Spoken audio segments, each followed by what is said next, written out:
This week, we have Srdjan Nesic, who is going to talk about corrosion. Is corrosion like corruption? What's the cost, and can it be stopped? Srdjan, it's all yours. Thank you. Does it sound right? Thank you. Thank you for the introduction, and thank you all for coming here. I don't think I've seen a crowd this large listening to corrosion unless it was at an international corrosion conference. So that's pretty impressive. And I think that's first credit to all of you for being brave and coming to listen about corrosion. Credit to ROX and the other organizers who have made this into an event. Thank you all. And I'm very privileged to be here and share a little bit about corrosion and try to make it interesting because, you know, it's a challenge. Think about it. How many young people say, oh yeah, grow up, I want to do corrosion. It doesn't exactly ring right. And likewise, you say, oh, when I'm graduate, I want to deal with corruption. That doesn't make much sense either, right? There is actually a whole series of parallels between corrosion and corruption. And in order to make this talk somewhat more interesting than it would be otherwise for non-experts, I'm going to keep drawing parallels between corrosion and corruption. I'm assuming most people know somehow, one way or another, about corruption. From personal experience, from news, from whatever. Whereas, how much do you know about corrosion? I know I knew very little before I started my PhD. All I knew that was corroding was my car, and I'll show you, I have a picture of it. So let's get going here. If you have any questions, put your hand up. Without spending enormous amount of time, we'll try to address questions. I'll stop a couple times in this 45 minutes ahead, and actually we'll invite questions. But again, if you want to stop me at some point earlier, that's just fine. Please do that. There's no problem. So the content of my talk is just like the title. I'll first talk a bit. Introduce a little bit who I am, who we are, me and my students and my colleagues and staff, and what we do. Then I'll talk about corrosion and try to pull this parallel with corruption. I'll talk a bit about the cost of both. And finally, I'll talk a bit about whether something can be done about it. So that's kind of the content, and a very, very quick introduction to myself and also to my colleagues and students. So I am a professor of chemical and biomolecular engineering, so I'm in the College of Engineering. I'm also spending most of my time at work running the Institute for Corrosion and Multiphase Technology. That's out on West State Street if you go towards the driving range on the right-hand side in the research park. It's a very large outfit and it's been there for 25 years. So it's been there for quite a long time, maybe 22. So I don't want to misspoke. I misspoke there. I'm also pretty active internationally. I'm an adjunct professor at Jiatong University in Xi'an in China, the same in Curtin University in Australia, and visiting professor in Belgrade. That's where I originally came from. The country wasn't called Serbia. Does anyone know where Belgrade was 25, 30 years ago? What was the country called? Yugoslavia. I bet the younger people say, Yugo what? Well, yeah, that was a country. It fell apart in civil war in the 90s into 6 little countries, and Serbia is one of them. Anyways, I'm also very active this is our international corrosion association. I'm a fellow there, and I've written more than I care to remember. Not all good stuff, but I've written a lot. And many papers and citations. And finally, I do sometimes when people ask me consultations for the industry, as well as I serve as an expert witness at trial when corrosion or similar topics are involved. Now, I wouldn't be who I am if there weren't for the great people who work in this building there. That's what it kind of looks out there on West State Street. I bet you never heard about it. And we are just about the largest research group on campus and have been for the last probably 5 to 10 years, whichever way you measure it. We've been established in the early 90s with huge ambitions, and I think we made it. We are fully focused on corrosion, and as such, we are probably the largest corrosion research institute at a university in the world. Again, there are some big places in China that I'm aware nowadays, but I don't think the facility-wise, if you count everything, we're probably still up there with the biggest. And I would argue some of the best. It's a large facility, Nobody knows how much money was sunk into it. I'm guessing 20 million plus. And we can do a lot of very, very cool and crazy things there that very few people in the world can do. And I'll show you some pictures to back that up.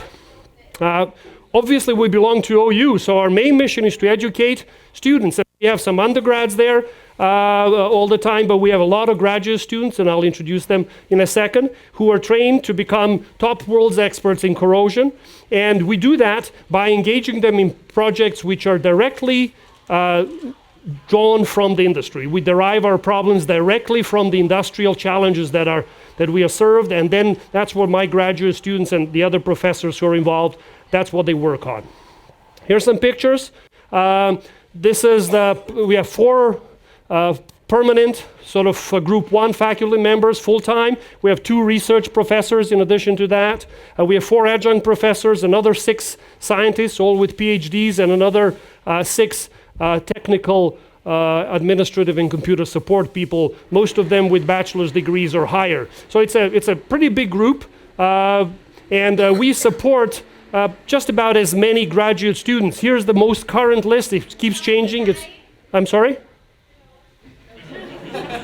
What was that? It was the coffee. Oh, thank you. No, not now. So they come from all over the world. As you can see, right now we don't have a single American student, at least at the graduate level. We used to have a couple. They graduated, moved on just a couple months ago. So we're very proud. We have a large group, 15 PhD students, and currently another 4 master students. I hope I didn't miss anyone out. So between myself, Professor Singer, Professor Gu, and Professor Sharma, we supervise and advise these students whether they're masters or PhD. These are some of my former students. I've graduated over 50 graduate students since I came here. I've been at OU 16 years, just about, in a month, and most of them have found good jobs. Again, interestingly, most of them in the industry, working for major corporations. Only about 5, I think, out of my 50-something students ended up in academia as postdocs or professors and such. So that's probably because of the type of work we do and the research we do. They end up gravitating in that direction. These are the student numbers. So you can see, like, this is the early 90s when we were started, and we peaked out in the 2012. We've come down a little bit because of the funding, but they're still going strong. We're not unhappy. And these are the companies that sponsor us. Most of our research, some is state funding, but most of it, by 90% comes from the industry itself, from the major oil and gas corporations, from major engineering companies, producers who all kind of come together to support what we do. Our budget is pretty large. I think some of you kids maybe don't care about that, but without the money, nothing happens. So all the $2.5 million are spent every year and more to fund the student stipends, to make the experiments go, to pay the staff, etc. We burn through all the money that we can bring in, pretty much. But that's okay. That's what we're supposed to be doing. Now, why I want to show a few pictures. We have a very unique facility, and you're welcome to come see it. If you contact me, we can organize something, but I'll show you a bunch of pictures. Our lab is the largest lab, I think, corrosion lab in the world. I mean, talking physically, it's almost the size of a football field. That's kind of an angle, and you only see maybe a quarter of the lab. We have large multi-phase flow systems where fluids go at high pressure and temperature, and with very aggressive content inside, and we look at what happens with different metals and how they corrode. And I'll talk a bit more about that. We also have a lot of other equipment that's smaller, still very specifically, and we build all our equipment ourselves. I mean, I don't mean machine it on the spot, but we design our equipment, we farm it out to the workshops around, and we build our equipment. And then people from all around the world come and copy what we have and try to have a similar thing elsewhere. So in that sense, we are quite unique and very well known for the breadth and depth and capacity of our equipment. We have a lot of smaller equipment like glassware, which you would normally expect in a corrosion lab or a chemistry lab. And that's also a very useful thing to have and use in research. And finally, we have a whole bunch of good instruments. Now, some are in our lab, some are in the other labs, sprinkled around campus. We have a scanning electron microscope that can see down to a sub-micron level. Micron is a very small thing. It's 1,000th of a millimeter. Your hair is about 100 or 200 microns thick. Now imagine how small is a micron. Well, this thing can see way, way below a micron. Here's a picture of two bacteria joining forces and attacking a metal. This is steel underneath, and these are two bacteria attached to the steel and actually corroding it. Believe it or not, bacteria corrode steel as well. I'm not a big expert on that, as Professor Gu, my colleague, is, but I thought this was a super cool picture to show. That's what the scanning electron microscope can do. It can pick up some very, very fine details. We have another one that's even finer. It's called an atomic force microscope that can see actually atoms and molecules themselves. It's like a little prong here that goes across the surface and scans and can see things to the level of nanometers, sometimes even finer than that.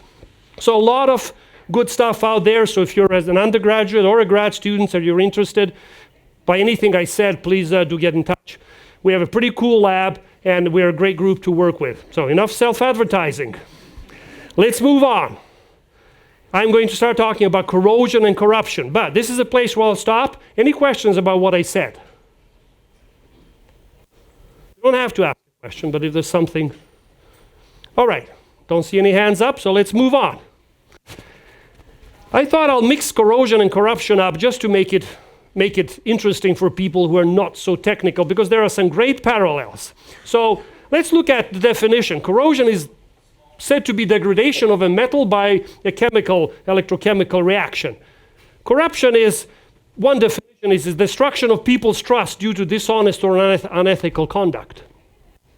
Both are kind of destructive behaviors or processes. Synonyms to corrosion are disrepair, decline, deterioration, detriment, dissolution, spoilage. Synonyms, this is from Webster Dictionary: breakdown, decay, decomposition, putrefaction, putrescence, rot, spoilage. I can't even read some of these words. So you can see there's a huge overlap right there, even the synonyms or the definition. Both words have a similar root. Apparently, corrosion comes from corrodere, Latin for knowing. How do you say that? Knowing, all right. You can tell English isn't my first language. And then corruption comes from corruptus, act of destruction. You can break it down even further and see the root is absolutely the same.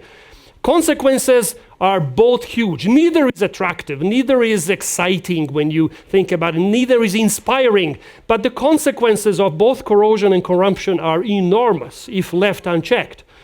Huge economic cost, I'll talk about that. Environmental damage, loss of lives, ultimately leads to collapse of systems made from metal, and everything's made from metals out there. This building and just about everything else without metal wouldn't stand.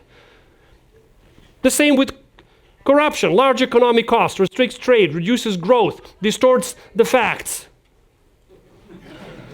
increases the level of poverty and income inequality, ultimately leading to a collapse of state and order, right? So, well, yeah, still pretty parallel. And there'll be more similarities. But I thought, let's talk about corrosion. I'm not an expert in corruption. I thought I'd just throw it in there to make it a little more interesting. But there are people in this room who surely know more about corruption than I do. So if I'm called on, I may ask for help. I want to show you, this is a little video, if I'm able to hop out to YouTube and run it, and show you a little bit how corrosion happens. And I will try to explain things as this thing goes along. The music doesn't matter. There's a steel wool, two pieces of steel if you want. One is in water, and the other one is something like alcohol, I think. They don't say exactly, but some organic solvent. And there's your time there. There's days and hours passing by. And you see what's happening to steel. This is the good old steel that everything's made out of. Your car, the bridges, the framework for the big buildings, everything's made out of steel. And you see what happens to it when water is present. Now, it's not only water. Water is a necessary ingredient. You can see that. This is not aqueous, this is. And steel is gradually converting, the iron in steel is gradually converting something pretty useless, something like rust, some mineral powder. Now, what's doing it in this case is oxygen. The oxygen in air enters the water and then attacks the metal that's exposed. And within a month or two, you'd have nothing of the steel wool other than a bunch of powder at the bottom. Now you clearly see that water is required. You can clearly see that nothing happens out here where it's dry or where water is not added. Water is not doing the corrosion. Water is helping corrosion. Corrosion is done, in this case, by oxygen that's in water. So that was that one. Okay, I have one more to show you. I thought they're pretty cool videos. So if I... all right, it went on. We don't want that. All right, it went off. So there's the next slide. Also shows corrosion. And in this case, it's a different type of corrosion. And I'll point out to some other interesting facts about corrosion. Here it goes. That's the one. All right. Now, we have water. And in the previous picture, there was only steel. There was steel wool, which was really steel, which is mostly iron. Now we have a whole bunch of different materials. This is some kind of a copper plate. That's I think, steel. That's steel. This is gold, or gold-coated something. This is steel. I think this is some sort of brass. Although, again, unfortunately, it's not all well documented, but the video is great. So see if I can...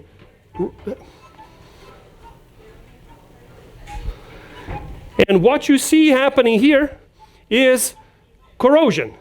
And some things corrode like crazy. These little bubbles are bubbles of hydrogen that evolve when corrosion happens.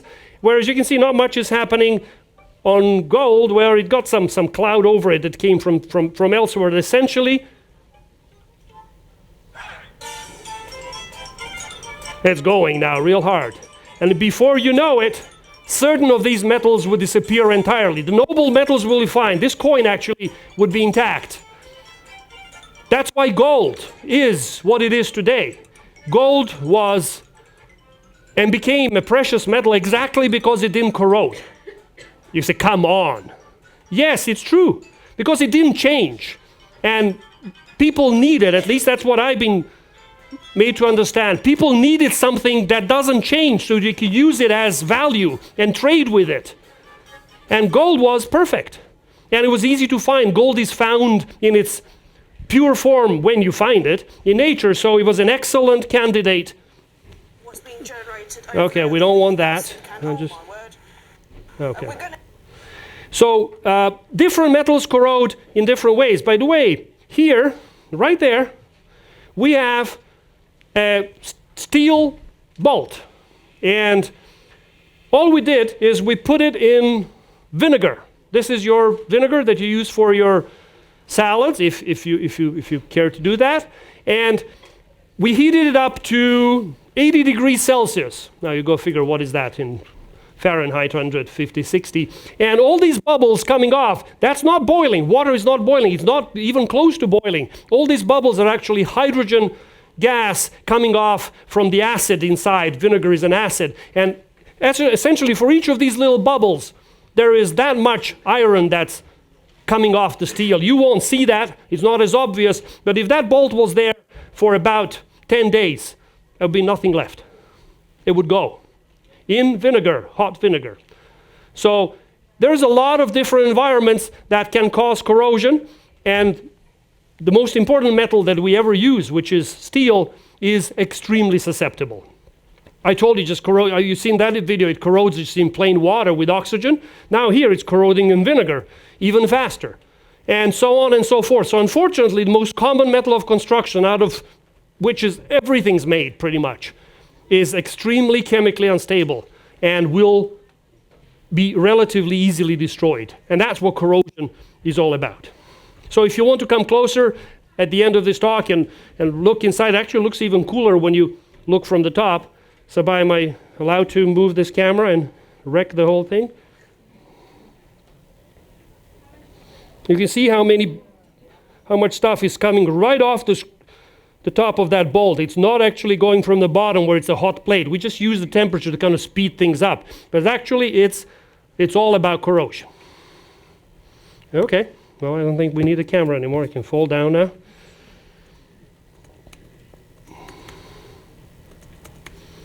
Okay, where is my talk?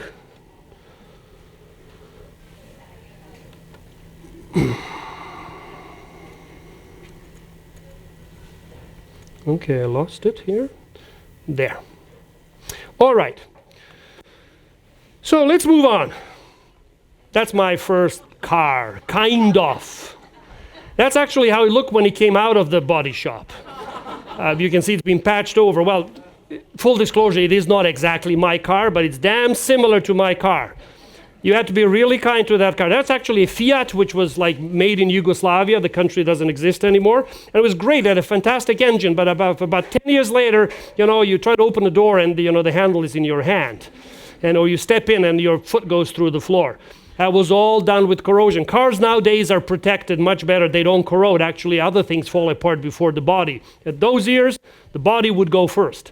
And you'd have to total the car really because it would just completely fall apart.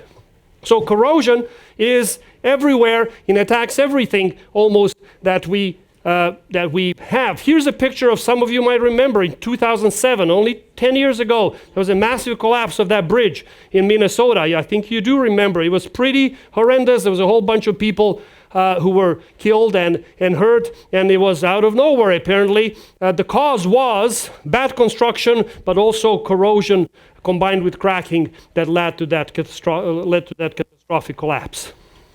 Major issue. Question? That example of the cars is fascinating to me because it's such a dramatic change from the old days. This one? Cars over here. They Right. were now. Yeah. Now they don't. Yeah. I'm wondering, was that change primarily the manufacturers learning more about corrosion such that they could pull that off, or was it more than being willing to put more money in later years than they used to put in? I don't know. I'm not an expert on the auto industry, but a bit of, I'm sorry? Repeat the question. Okay, the question was, how come cars don't do this today? They're galvanized. They put a very thin layer of metallic layer on top of your steel, very thin, and then they paint it across. In the old days, the paint was the only protection from corrosion. Nowadays, there is something underneath the paint which kind of keeps your car intact. Why they moved to that? That was known for decades. So why the car industry decided to go that way, I don't know. Whether it was technological or managerial, where the incentive came from, I can't tell. I wouldn't know. But definitely we've known how to protect metals way, a long time ago. Probably at least 50 years back. So that was that bridge that collapsed. Another, I think, pretty ugly looking corrosion event is this one here. And again, some of you might remember, this goes back, I don't have oh yeah, I do have the year, 88. In 88, a whole piece of fuselage just blew off in midair in full height, 12,000, whatever is it, 20,000 feet, wherever it goes up there. And the pilot brought the plane down very quickly and landed it, and nobody was hurt. It was pretty fascinating. You can see how it looked. It must have been pretty terrifying for those guys, kind of going in the convertible plane there. But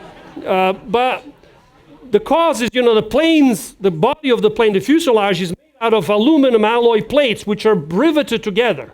And funny enough, when water penetrates in that gap there, in that very tiny crevice between the plates, it just eats away at the crevice. And that is now handled better than it was before. Don't worry. I mean, this is not a very common occurrence, but so you can fly, for Thanksgiving, it's all right. But be aware, aluminum, very susceptible, and here's a dramatic example of what can happen. There's online, there's like literally hundreds of these great stories where you learn that, it's a big thing.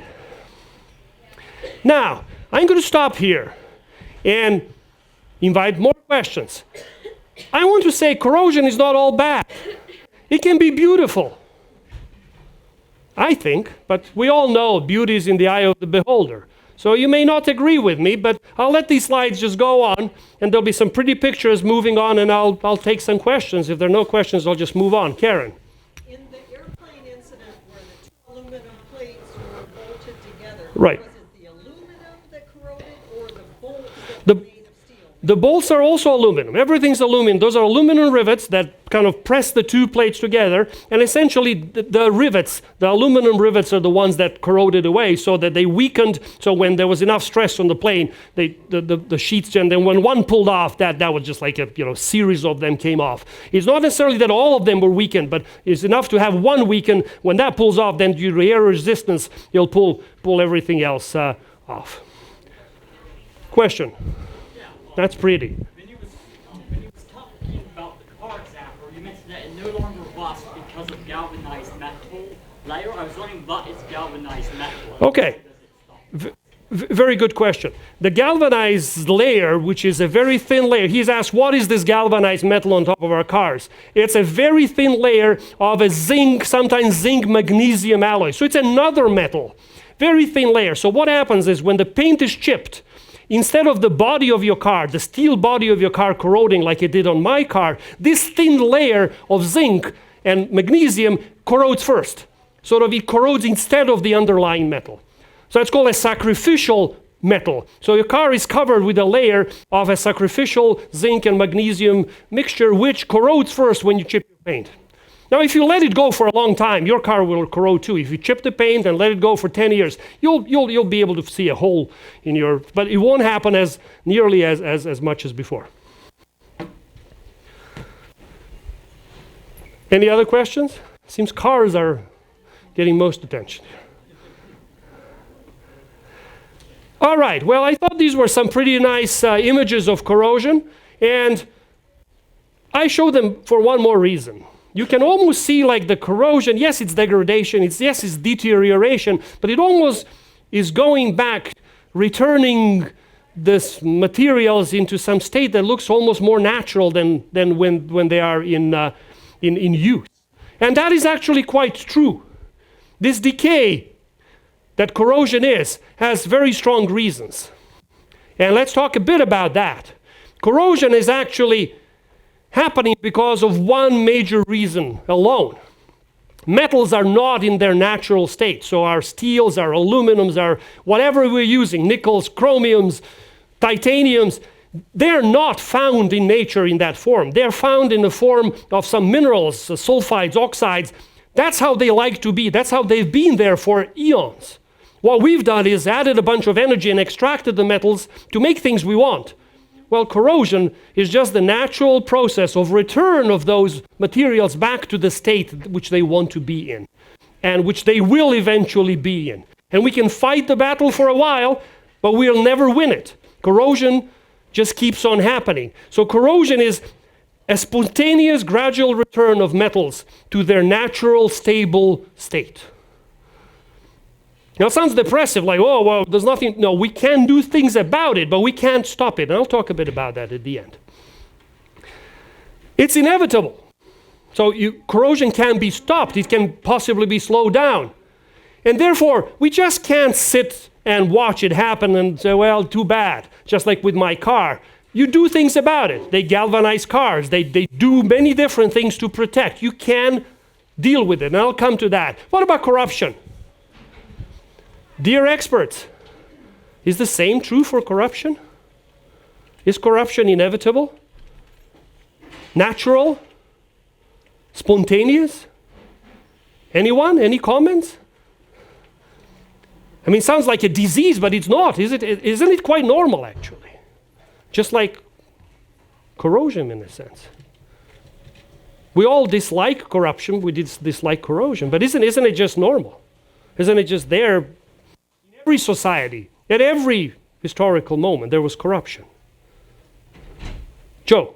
But there are various levels of corruption. Correct. It depends on the system, the political system, economic system you live in.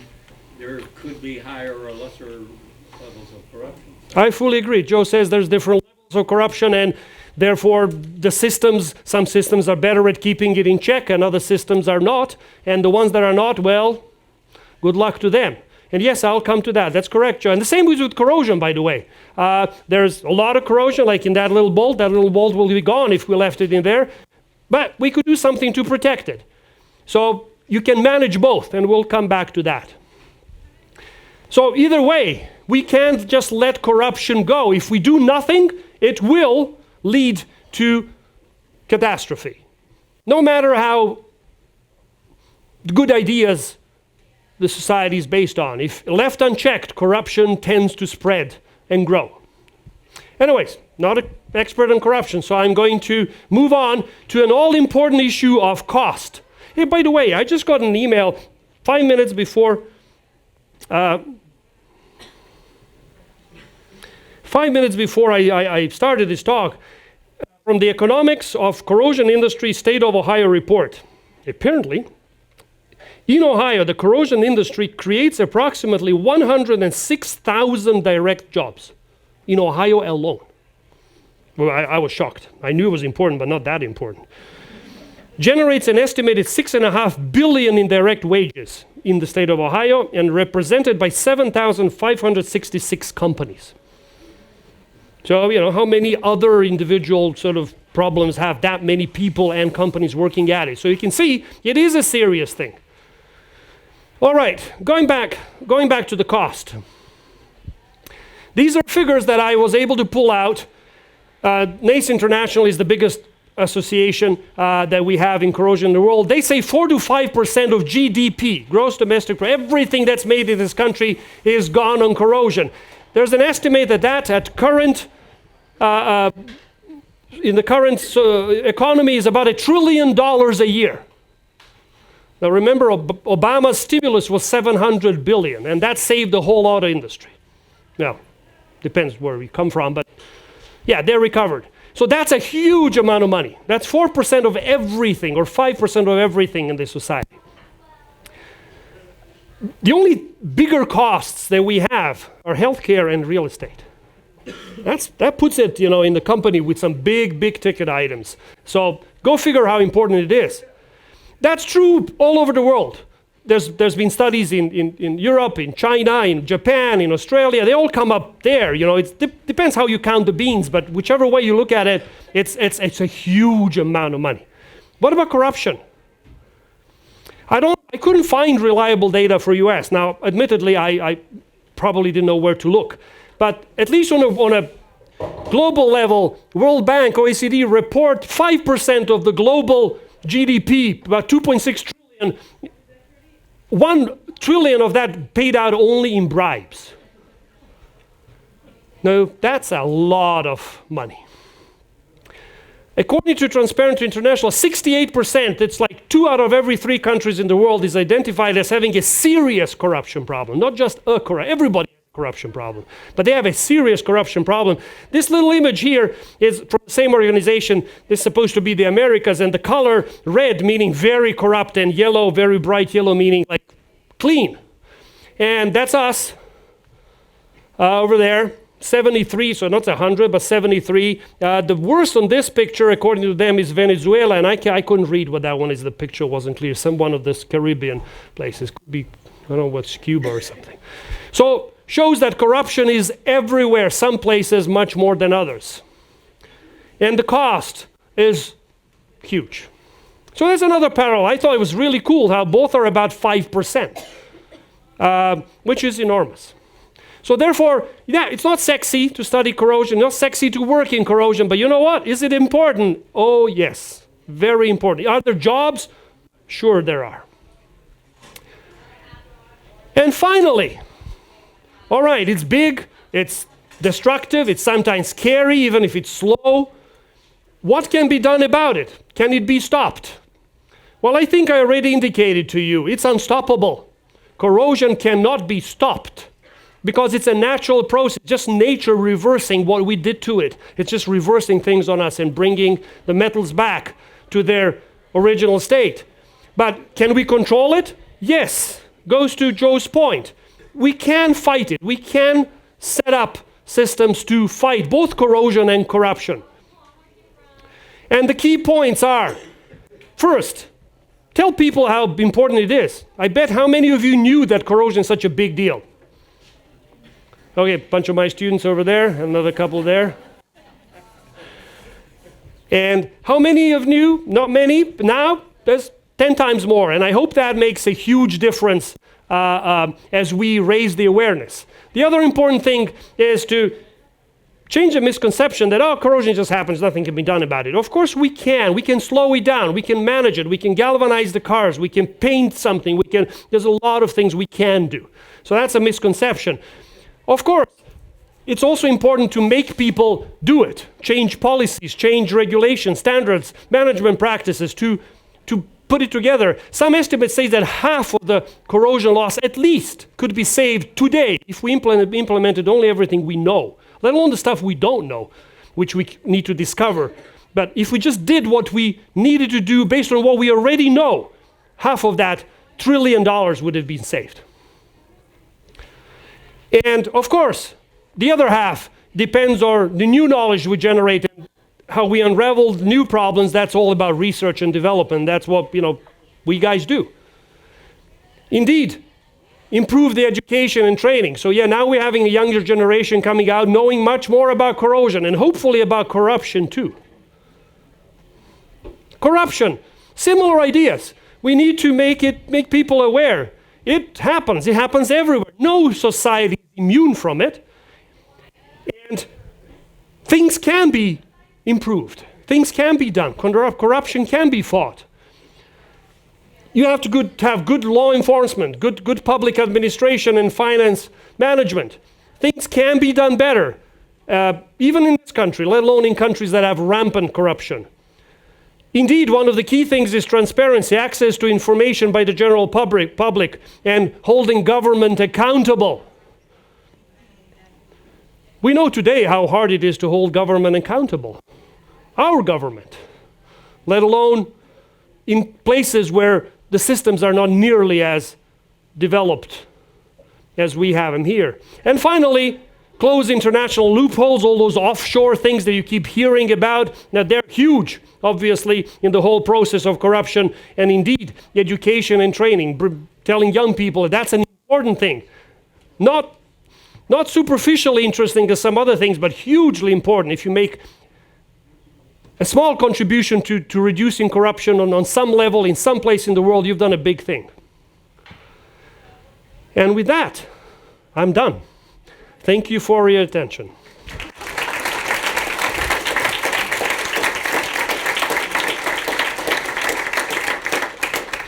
Of course, floor is open to questions. I don't know how I did for time.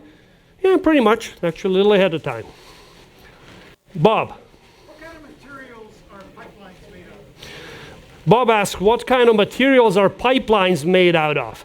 The millions and millions of kilometers of pipelines that carry oil and gas and water and all kinds of other liquid and gaseous substances are just about all made out of the simple mild steel, the same steel your car is made out of.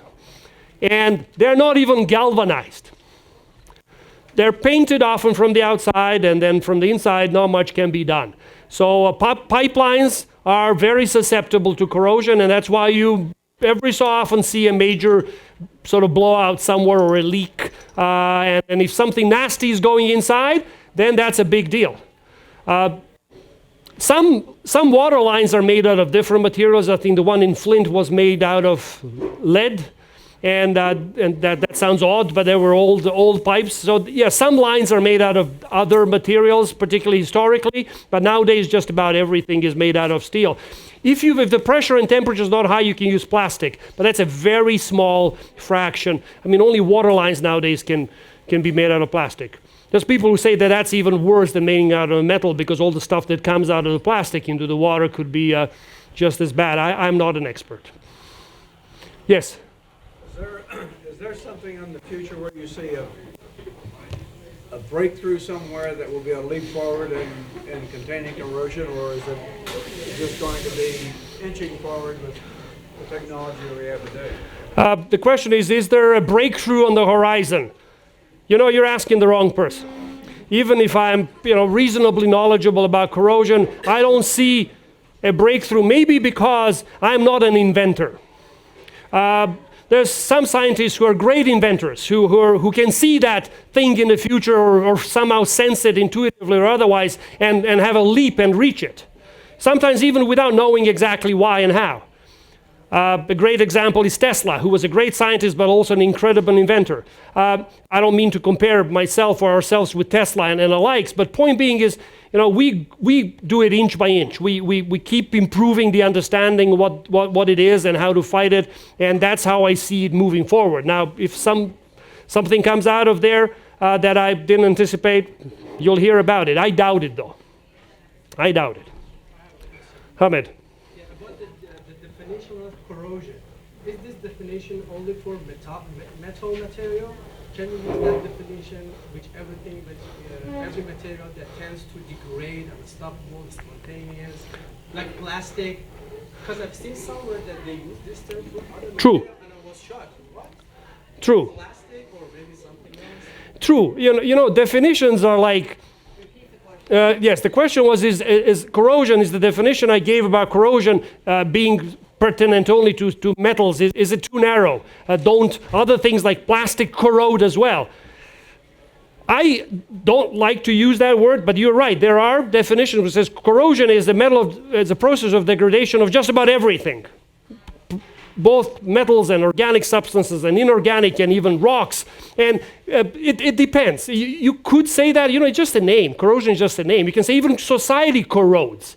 I mean, you can broaden the definition as far as you want it, as long as you're communicating properly to whoever your target audience is. So I don't like to use that word corrosion in such a broad sense because it covers too many kind of dissimilar processes. Everything's degrading, but I don't like to call it all corrosion, just like I don't talk about corrosion of society or in a system, but a corruption. I think slightly different words are a better idea. Saba? Someone at the back? Right here. Oh, okay, sorry. It's okay. Would you say that corrosion poses a bigger threat to something like pipelines or something like building infrastructure? It is pipelines that are more vulnerable than building infrastructure. She's asking which one is more vulnerable to corrosion. Pipelines are much more vulnerable, and the main reason being is pipelines are much more exposed. They're out in the open. Sometimes they're at the bottom of the ocean. Sometimes they're underground in sort of wet soil. Sometimes even when they're above ground, they're subject to the elements. So they are much more exposed than metal constructions which are part of buildings. Having said that, there is something they call it concrete corrosion, which is really not concrete, but the rebar in concrete can corrode. That's also an issue, but generally if you want to compare what is a more hazardous situation, the more exposed pipelines are definitely a bigger risk. Back there first.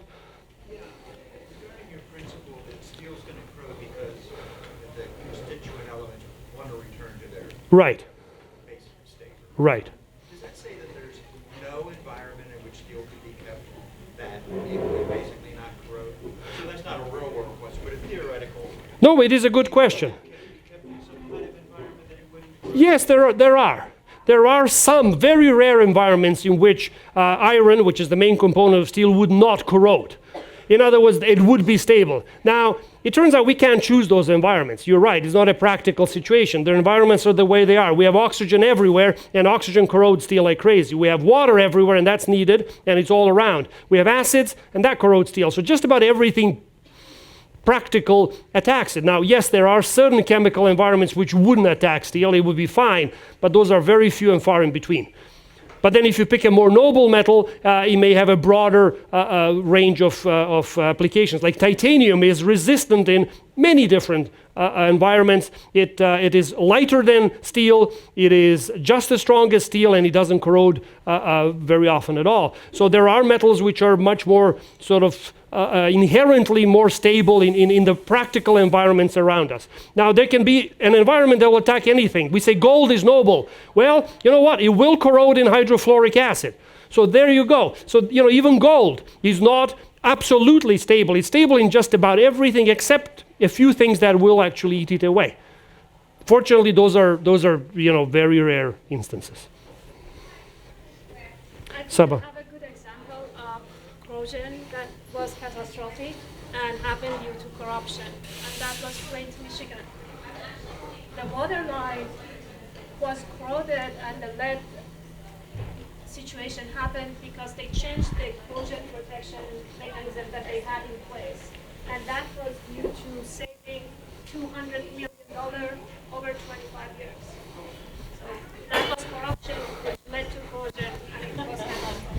There you go. Flint, Michigan is corruption leading to corrosion. That's a great example. Sabai is one of my senior PhD students. She wanted me to say that, but I resisted.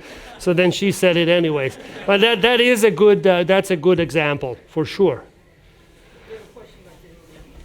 So based on how susceptible pipelines are to corrosion, with all the exposure as well as the potential corrosiveness of the stuff running through them, I mean, are there alternatives to pipelines that you think would be better, at least as far as that goes, in avoiding those potential issues?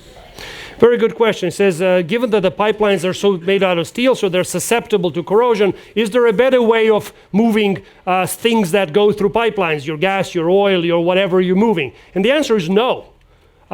Everything else is way riskier. I mean, just take the example. Now it's kind of died down, but what is it? 5 years ago, there was all this shale oil and gas that was produced, and then Canadians were pushing this heavy oil out of Alberta. It was like, how do you get it to our refineries?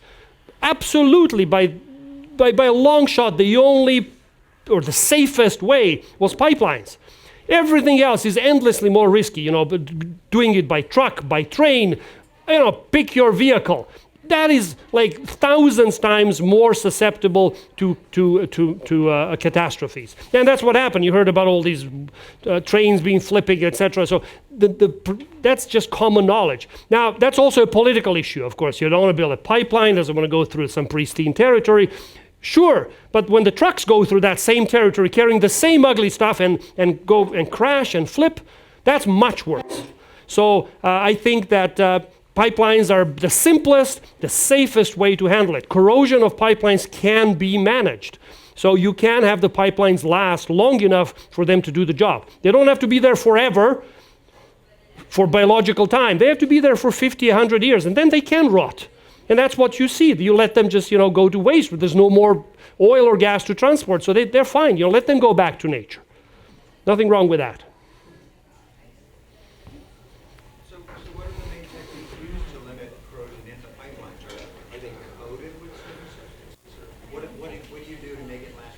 Yeah, from the outside, pipelines are protected by coatings, as well as something called cathodic protection. Think of it similar to your car.